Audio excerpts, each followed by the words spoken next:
Sehingga saya cerita sedikit lagi karena kadung dipuji ahli Quran Pak Kures sama saya cerita. Dulu ketika Rasulullah itu Sugeng masih hidup, itu ada kekuatan politik. Satu Romawi bertuhan, yang satu Persia tidak bertuhan, tidak berkitab suci.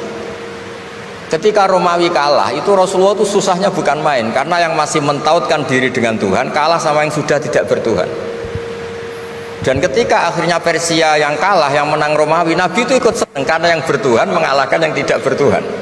Kenapa penting bertuhan? Karena bertuhan itu setidaknya punya aturan. Melakukan ini dosa, melakukan ini dosa.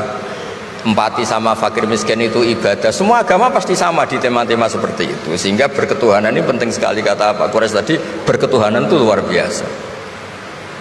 Terus kedua, ini penting juga. Saya mohonnya, saya pernah juga disowani beberapa tokoh dari Mabes Polri. Saya sering bilang, Indonesia utamanya pejabatnya harus terima kasih sama seluruh rakyat Indonesia, karena itu aset yang sebenarnya Indonesia ya seluruh rakyat Indonesia.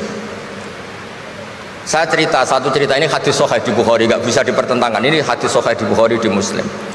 Di antara yang diapresiasi Allah itu adalah potensi jahat kita tidak menjadi, tidak kita wujudkan. Kalau seluruh rakyat Indonesia, tidak usah seluruh, 1/4 kita ini maling semua. Itu negara miskin kok, karena biayai kita di penjara 2 tahun, 3 tahun.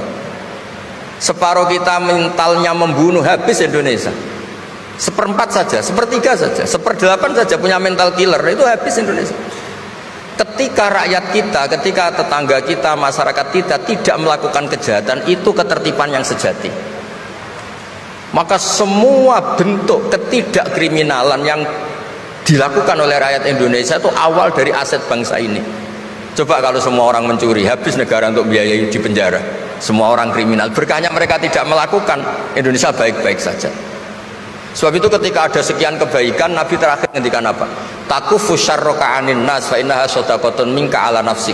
Potensi jahat kamu jangan kamu lakukan, itu sudah menolong peradaban.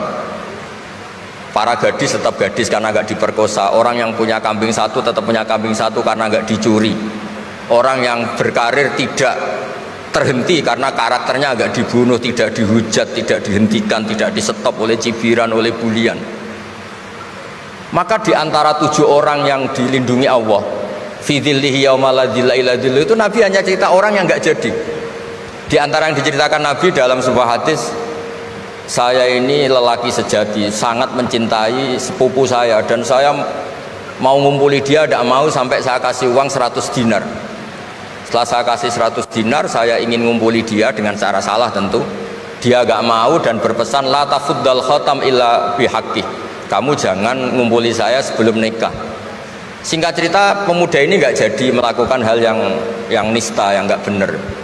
Itu sama Allah dijadikan wali, berkahnya nggak jadi. Jadi kalau potensi kejahatan kita tidak menimpa orang lain, itu sudah luar biasa. Jangan nunggu berjasa kita dapat penghargaan setelah kita jadi kiai besar, jadi dosen UGM, jadi ini itu. Semua masyarakat kita yang menahan potensi kejahatannya itu adalah aset sejati Indonesia. Karena sekali mereka berkejahatan, entah itu mencuri, merkosa, habis. Harapan kita sebagai bangsa habis. Tapi selama ini nunggu ngapresiasi itu yang bentuknya fi'lu, yang bentuknya mereka melakukan apa, sebetulnya enggak. Tidak melakukan kejahatan itu sudah bagian dari kebaikan yang luar biasa.